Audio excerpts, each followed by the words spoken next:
सूर्य दिवसभर प्रवास करतो आणि सूर्य थांबला की चंद्र पुन्हा रात्रीला सुरुवात करून रात्रभर प्रवास करतो. दोनच प्रवासी आहेत. तू कुठला प्रवासी आलास? तेव्हा कालिदास म्हणे ठीक आहे तुला प्रवासी आहे मी नाही आहे. असं समज की मी जे आहे अतिथी आहे. तुमच्या गावात आले ना, आता तरी मला पाणी दे. तेव्हा ती स्त्री म्हणते की अतिथी जे आहेत हे फक्त दोनच आहेत.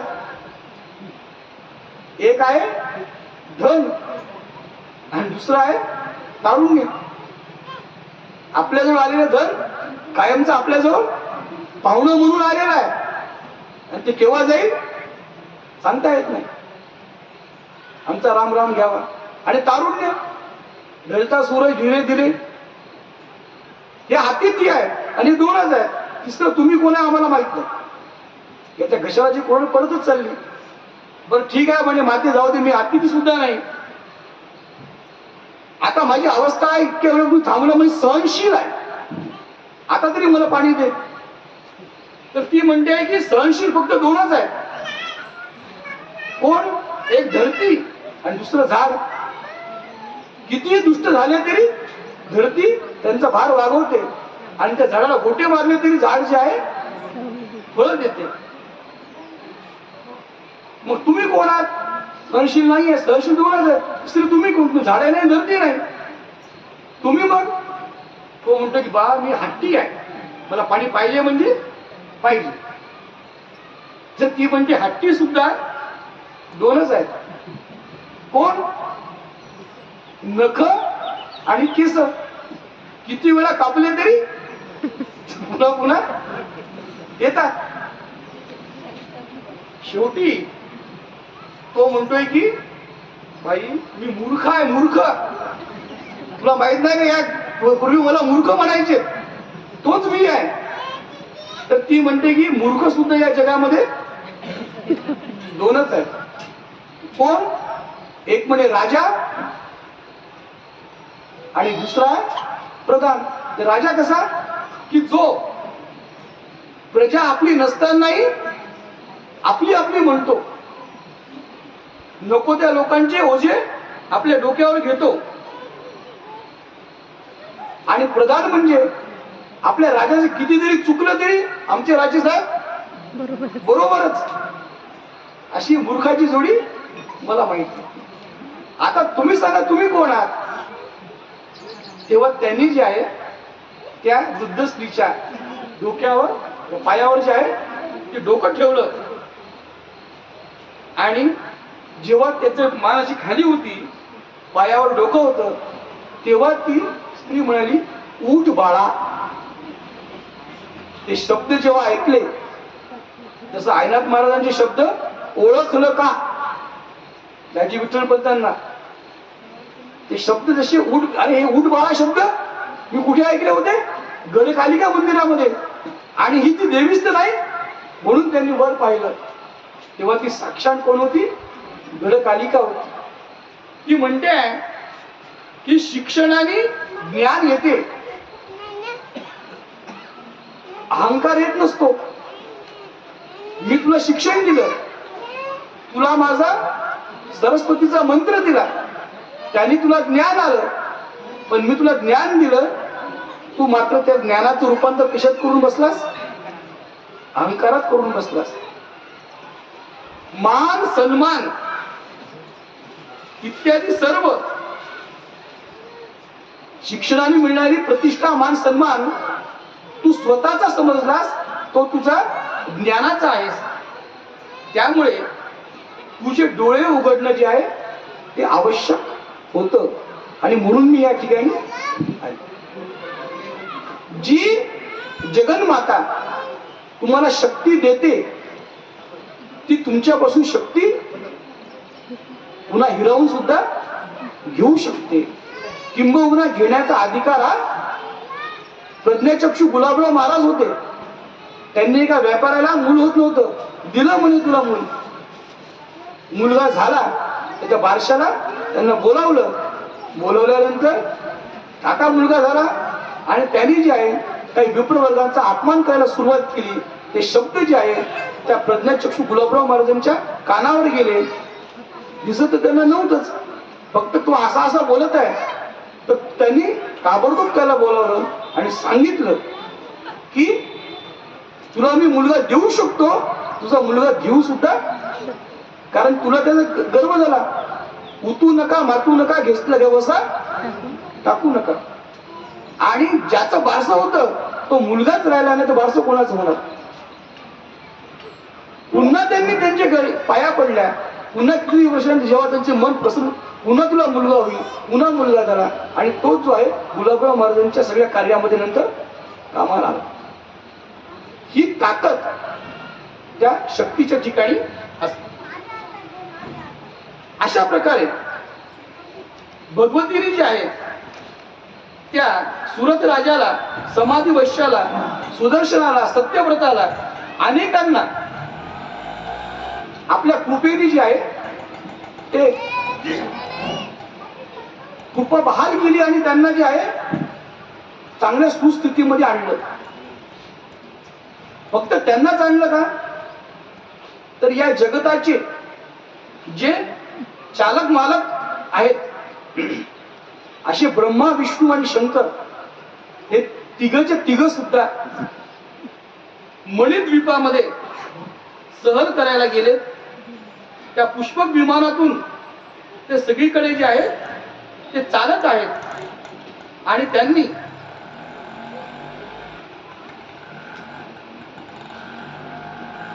त्या ठिकाणी पाहिलं की आपण तर फक्त एका ब्रह्मांडाची उत्पत्ती करणारे, स्थिती करणारे आणि संवार करणारे आहोत. इथं तर अनेक ब्रह्मांड दिसत आहेत. यशोदा मातेला गोपालकृष्णांनी तिच्या तोंडामध्ये अनेक ब्रह्मांड दाखवली.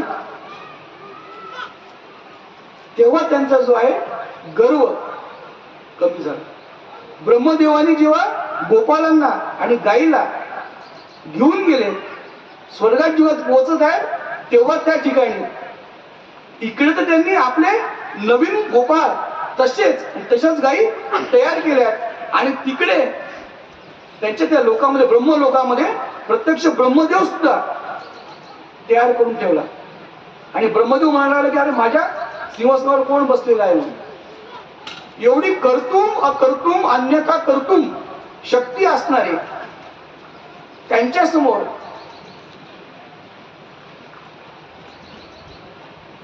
आपलं वैभव असते किती, पण माणसाला काय वाटते की माझ्याजवळ भीती आहे. तेव्हा ब्रह्मा, विष्णू आणि महादेव हे जेव्हा मणिद्वीपामध्ये जातात, अनेक ब्रह्मांड पाहतात आणि प्रत्यक्ष जेव्हा देवीची भेट त्यांना होते, दर्शन होते, तेव्हा त्या देवीच्या पायाच्या अंगठ्याच्या नखामध्ये अनेक ब्रह्मांड असलेली त्यांना दिसायला लागतात. आणि मग त्यांचं जे आहे ते गर्भहरण होते. त्या तिघांनाही मग खरं स्वरूप की आपण जे आहे कोणी नाही, ही शक्ती आहे आणि या शक्तीमुळे आपल्या सगळ्यांचं चालू शकते. आणि मग ते जे आहे स्तुती करायला लागतात तिघ मिळून. आणि त्यानंतर भगवती ही प्रसन्न होते. प्रसन्न झाल्यानंतर ब्रह्मदेवाला, शंकराला आणि विष्णूंना ती जी आहे 3 स्त्रिया भेट म्हणून देते. ब्रह्माला म्हणते ही तुझी काय आहे, ब्रह्माणी आहे, तू हिच्यासोबत ही तुझी शक्ती आहे आणि हिच्यासोबत तू काय कर, उत्पत्ती कर, तुला तुझ्या उत्पत्ती कार्यामध्ये ही सहकारणी होईल. विष्णूला लक्ष्मी नावाची स्त्री जी आहे ती देते, स्थिती कारणामध्ये ही तुझी सहकारणी होईल. आणि महादेवांना जी आहे ती गौरी प्रदान करते. त्यावेळेस ती सांगते की माझं खरं स्वरूप जे आहे ते शक्तीच आहे. म्या बोलविल्या वेदू बोले, म्या चालविल्या प्राणू चाळे. जगात जो जगाला चालता आहे त्याला चलन वळण करणारी, त्याला शक्ती देणारी मी आहे. म्हणजे मी कोण आहे? शक्ती आहे. तुम्हाला काहीही करायचं असेल, म्हणजे शक्ती नसेल तर तुम्ही ती गोष्ट करू शकणार नाही. समुद्राने आपली रेखा जी आहे न ओलांडावी, त्यांनी तिथेच राहावं ही आज्ञा कोणाची आहे? माझी आहे. त्याच्यामुळे तुम्ही ब्रह्मा असाल, विष्णू असाल, शंकर असाल, पण तुमच्यामध्ये शक्ती नसेल तर तुम्ही कोणी नाही. त्याच्यामुळे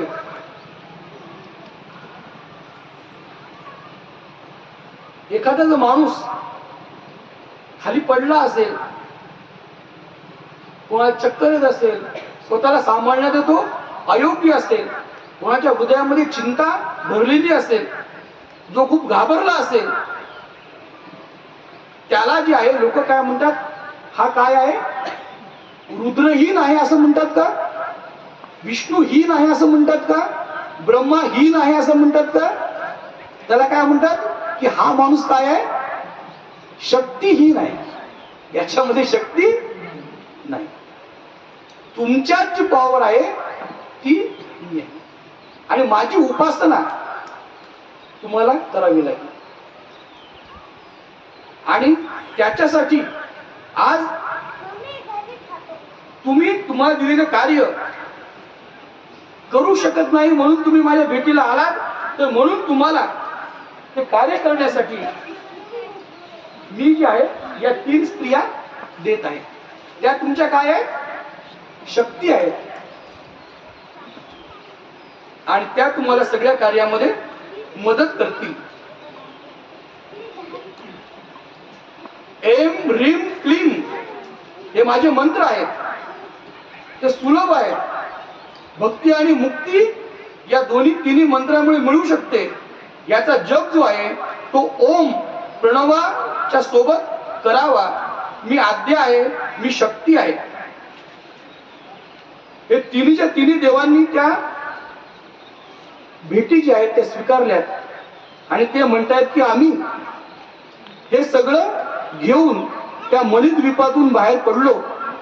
पडल्यानंतर यात्रा करत करत आम्ही एका ठिकाणी आलो जिकडे सगळी पाणी होतं आणि त्या पाण्यावर काय कमळ होतं आणि कमळाच्या बाजूला जे आहे ते मधु आणि कैटबा सोबत श्रीहरी जे आहे ते युद्ध करीत होते. पहिला अवतार कोणाचा आहे? विष्णू पाठ सांगितलं ज्ञानेश्वर महाराजांनी. काय म्हणा? हरिमुखे म्हणा, हरिमुखे पुण्याची गणना. म्हणून राम, कृष्ण आणि हरी, त्या श्रीहरीची आहे. प्रत्येक संतांनी हरिपाठ लिहिलाय. अशा प्रकारे 6 दिवस आणि उद्याचा 7वा दिवस धरून आपण एक प्रकारे काय करत आहोत? अंबा यज्ञ करत आहोत. अंबा म्हणजे आई. आईचा हा काय आहे? जागर आहे. आणि यासाठी आपण देवी भागवत आणि त्याला आधार म्हणून सप्तशती, 700 श्लोक. इकडे काय? सप्तशती मंत्र रूप आहे. आणि त्याचा खुलासा जो आहे तो देवी भागवतात दिलाय. आणि आपण आपल्या कथेला नाव काय दिलं? दुर्गा कथा. कारण मंत्ररूप असल्यामुळे सप्तशती सांगता येत नाही आणि 7 दिवसामध्ये देवी भागवतही पूर्ण होऊ शकत नाही. तर त्याच्यातला मुख्य जो गाभा आहे, देवीचं स्वरूप, तिची उपासना आणि तिचं महात्म्य आणि तात्विक नेमकं अनेक तिची जी आहे विभूती, त्यांचा जो विचार आपण करत आहोत. शक्ती देणारी बोलविता धनी वेगळ्याची, पुढीला भांडार धन्याचा माल मी तो हमारो भाग. तर देवीनी आईनी जसं जसं सुचवलं, कारण आपल्या म्हणण्याप्रमाणे काही होत नाही. सप्तशतीमध्ये जे आहे पहिल्यांदा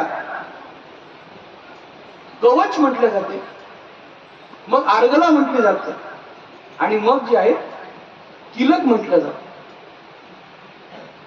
आता कवच म्हणजे विविध ठिकाणी माझ्या अंगावरचे जे माझे ओठ आहेत, माझे दात आहेत, त्या त्या ठिकाणची देवी, दाताची देवी दंतेश्वरी, डोळ्याची देवी अमुक अमुक, ती जी आहे त्या अवयवाचं संरक्षण करो. कशासाठी करो? माझा पाठ चांगला व्हावा, म्हणजे मला शारीरिक जे आहे देवळात जायचं म्हणजे पाय दुखत असते देवळात जाता येणार नाही, तर शारीरिक बल मला संपन्न हो. अनर्ग अर्गला म्हणजे साखळी. ती साखळी जी आहे ती आधी उघडावी लागेल. घराला लावलेली, देवळाला लावलेली, तेव्हा आतमध्ये प्रवेश करता येईल, तेव्हा ते अर्गला. आणि त्याच्यातून आपल्याला काय पाहिजे ते घेतल्यानंतर दरवाजा तसंच उघडं ठेवून जायचं का? कोणी यावे टिकली मारून जावे? कारण हे मंत्र आहे, ही शक्ती आहे. नुसतं एका बीजाचं नाव घेतलं तर रावाचे रंग झालेले आहेत. तर तुम्हाला जे पाहिजे ते घेऊन जा, पण जाताना जे आहे त्याच्यावर पुन्हा शंकरांनी भगवंतांनी किलक म्हणजे शिळा किंवा कुलूप लावून ठेवलं. पुन्हा दरवाजा काय करा? बंद करा. आणि कशाने बंद करा? समर्पण विच्चयी. चामुंडा माहित आहे, एम रीम क्लीम याचा उच्चार झाला. आता शेवट शब्द कार्याला विच्चयी. विच्चय म्हणजे काय? समर्पण. त्वमेव शरणम गच्छ सर्व भावेन भारत. जोपर्यंत की मला तुझ्याशिवाय दुसरं कोणीही नाही, जे काही करशील ते तूच करशील, आणि तुझ्या मर्जीमध्ये माझी मी काय आहे? राजी आहे.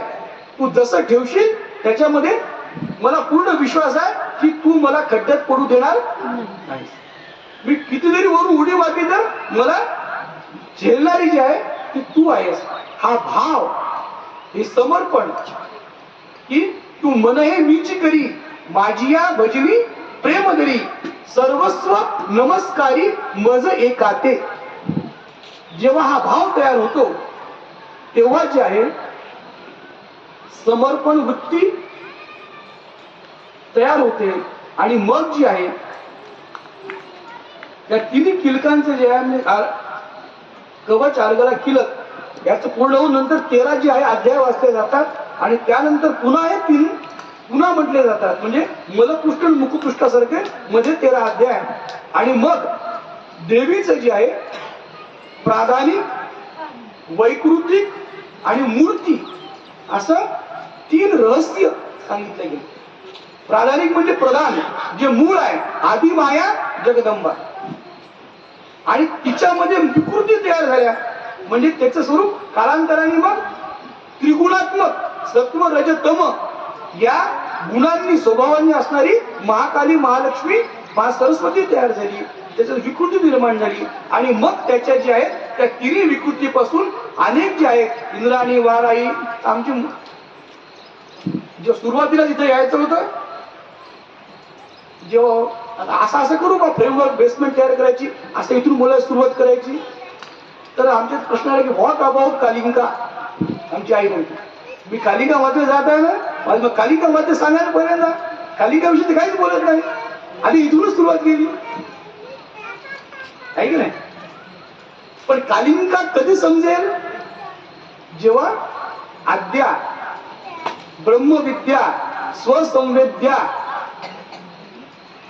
चित सुख आनंदी ही जेव्हा समजेल, मूळ पीठ समजेल, त्यानंतर वैकृतिक गोष्टी समजतील, त्यानंतर त्या मूर्ती रस्त्यामध्ये की ही जी आहे गौरी समुद्भूता, गौरीच्या अंगातून तयार झाली. मी पार्वतीच आहे. कालिका आहे काय? पार्वती आहे. तिच्यातून कौशिकी म्हणजे तिच्यातून त्या कोशातून, तिच्या अंगातून प्रथम जो कोश आहे, 5 कोश सांगितले गेले, त्या सगळ्या कोशातून गौरी तयार झाली. आणि जी मूळ पार्वती आहे ती काळी टिक्कर मसी वर्ण, मसी म्हणजे शाई, शाईच्या वर्णाप्रमाणे ती राहिली. आणि ती जी आहे ती काली, आणि तिची जी आहे भद्रकाली इत्यादी जी आहे ते रूप आहे. आणि आपली जी आहे कालिका म्हणजे ती बालस्वरूप, आणि ही उग्रकाली आहे, मोठी, सगळ्यांना वध करणारी. आणि ही जी आहे शांत स्वरूपाची. असं हे देवी महात्मा. आणि याच्यातून आपल्याला फुल नाही फुलाची पाकळी ज्याला म्हणतात, ते देवीचं झालेलं थोडं बहुत ज्ञान. याला काय म्हणतात बीज. पहिल्यांदा काय असते बीज किती दिसत नाही, पण हळूहळू त्याला जे आहे त्याला सिंचन करावं लागेल, त्याचं संरक्षण करावं लागेल, तेव्हा तो आहे तो वटवृक्षाच्या ह्याच्यामध्ये जाईल. आणि खूपच चांगली आराधना असेल, खूपच जास्त एकाग्रता असेल तर इवलेसे रोप लाविले द्वारी तयाचा वेरू गेला गगनावरी, त्याला जायला सुद्धा वेळ लागणार नाही. तर अशा प्रकारे